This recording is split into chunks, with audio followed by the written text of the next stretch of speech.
ಶುಭೋದಯ. ಶೃಂಗೇರಿ ಸುದ್ದಿಗೆ ಸ್ವಾಗತ. ಓದುತ್ತಿರುವವರು ಮಿಥುನ್ ಗುಡ್ಡೆತೋಟ. ಶ್ರೀ ಕ್ರೋಧಿನಾಮ ಸಂವತ್ಸರ, ಉತ್ತರಾಯಣ, ವಸಂತ ಋತು, ಚೈತ್ರ ಮಾಸ, ಕೃಷ್ಣ ಪಕ್ಷ, ಏಕಾದಶಿ, ಪೂರ್ವಭಾದ್ರ ನಕ್ಷತ್ರ. 4/5/2024 ಶನಿವಾರ. ಮುಖ್ಯಾಂಶಗಳು.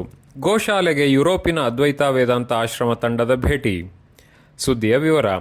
ಸನಾತನ ಸಂಸ್ಕೃತಿಯಲ್ಲಿ ಗುರುಕುಲ ಮತ್ತು ಗೋಶಾಲೆ ಒಂದೇ ನಾಣ್ಯದ ಎರಡು ಮುಖಗಳಿದ್ದಂತೆ ಎಂದು ಯುರೋಪಿನ ಅದ್ವೈತ ವೇದಾಂತ ಆಶ್ರಮದ ಮುಖ್ಯಸ್ಥ ಸಚ್ಚಿದಾನಂದ ಆಚಾರ್ಯ ಹೇಳಿದರು.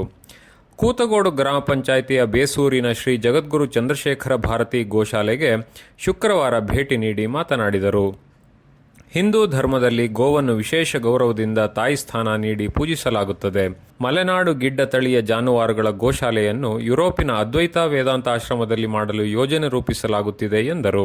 ಆಶ್ರಮದ ಆಂಡ್ರ್ಯೂ ಡೇವಿಡ್ ಬೋಲೆ ಮಾತನಾಡಿ, ಗೋವುಗಳ ಸಂತತಿ ಉಳಿಸಿ ಬೆಳೆಸುವ ಜವಾಬ್ದಾರಿಯನ್ನು ಪ್ರತಿಯೊಬ್ಬರೂ ಹೊರಬೇಕು. ಗಾವೋ ವಿಶ್ವಸ್ಯ ಮಾತರಹ ಎಂಬ ಮಾತಿನಂತೆ ಗೋಮಾತೆ ಜಗತ್ತಿನ ತಾಯಿ. ಅವಳನ್ನು ಉಳಿಸುವುದು ನಮ್ಮೆಲ್ಲರ ಕರ್ತವ್ಯವಾಗಬೇಕು ಎಂದರು. ಗೋಶಾಲೆಯ ರಜಿತ್ ಗೌಡ ಮಾತನಾಡಿ, ನಮ್ಮ ಮಲೆನಾಡು ಗಿಡ್ಡ ತಳಿಯ ಜಾನುವಾರುಗಳನ್ನು ಯುರೋಪ್ ಆಶ್ರಮದ ಗೋಶಾಲೆಯಲ್ಲಿ ಸಾಕಲು ಅವರು ಯೋಚಿಸಿದ್ದು ಮಲೆನಾಡಿಗರಿಗೆ ಸಂತಸದ ಸುದ್ದಿ ಎಂದರು. ಈ ಸಂದರ್ಭದಲ್ಲಿ ವಿಕ್ಟರ್, ಗೋಶಾಲೆಯ ತಿಮ್ಮಪ್ಪಗೌಡ, ಶ್ರೀದೇವಿ, ಶಂಕರಾನಂದ ಇದ್ದರು. ಪಟ್ಟಣದ ಮೆಸ್ಕಾಂ ಬಳಿ ಇರುವ ರಾಜಕಾಲುವೆಯ ಹೂಳು ತೆಗೆದು ತುಂಗಾ ನದಿ ದಂಡೆಗೆ ಹಾಕುತ್ತಿರುವ ಕ್ರಮವನ್ನು ಸಾರ್ವಜನಿಕರು ಆಕ್ಷೇಪಿಸಿದ್ದಾರೆ. ಪಟ್ಟಣದ ಹೊರವಲಯದ ಕಾಂಚಿನಗರ ಭಕ್ತಂಪುರದಿಂದ ಹರಿದು ಬರುವ ಕಾಲುವೆಯಲ್ಲಿ ಮಳೆಗಾಲದಲ್ಲಿ ಅಪಾರ ನೀರು ಹರಿಯುತ್ತಿದೆ. ರಾಜಕಾಲುವೆಯಲ್ಲಿ ಮಣ್ಣು, ತ್ಯಾಜ್ಯ ತುಂಬಿದ್ದು ಇದನ್ನು ತೆಗೆಯುವ ಕ್ರಮಕ್ಕೆ ಪಟ್ಟಣ ಪಂಚಾಯಿತಿ ಮುಂದಾಗಿದ್ದು, ತೆಗೆದ ಹೂಳು ಮಣ್ಣನ್ನು ತುಂಗಾ ನದಿ ದಂಡೆಗೆ ಹಾಕಲಾಗುತ್ತಿದೆ. ಹೂಳು ಮಣ್ಣು ಮಳೆ ಬಂದ ನಂತರ ತುಂಗಾ ನದಿಗೆ ಸೇರುವುದರಿಂದ ಹಾಗೂ ಕುಡಿಯುವ ನೀರಿಗೆ ನದಿಯ ನೀರಿನ ಬಳಕೆ ಹಿನ್ನೆಲೆಯಲ್ಲಿ ಮಣ್ಣು ಸುರಿಯಬಾರದು.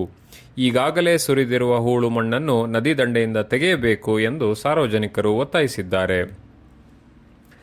ತಾಲೂಕಿನ ಮೆಣಸೆ ಗ್ರಾಮ ಪಂಚಾಯಿತಿಯ ಕೆಳಮೆಣಸೆಯ ಕೆಂಪಮ್ಮ, ವಯಸ್ಸು 88, ಶುಕ್ರವಾರ ನಿಧನರಾದರು. ಇವರಿಗೆ ರೈತ ಸಂಘದ ಮುಖಂಡ ಚನ್ನಕೇಶವ ಸೇರಿದಂತೆ 3 ಪುತ್ರರು ಇದ್ದಾರೆ. ಸುದ್ದಿ ಸಂಪಾದಕ ಕೆಎಲ್ ಗೋಪಾಲಕೃಷ್ಣ, ಸಹಕಾರ ಕೆವಿ ರಮೇಶ್, ತಾಂತ್ರಿಕ ಸಹಕಾರ ಮಿಥುನ್ ಗುಡ್ಡೆತೋಟ ಮತ್ತು ಸೌಮ್ಯ ವಿಜಯಕುಮಾರ್. ಜಾಹೀರಾತು ಹಾಗೂ ಪ್ರತಿಕ್ರಿಯೆ ನೀಡುವವರು ಶೃಂಗೇರಿ ಸುದ್ದಿ ಕೇಳಲು ನಿಮ್ಮ ಹೆಸರು, ವಾಟ್ಸ್ಆಪ್ ಸಂಖ್ಯೆಯನ್ನು 9448843831ಗೆ ವಾಟ್ಸ್ಆಪ್ ಮಾಡಿ. ವಂದನೆಗಳು.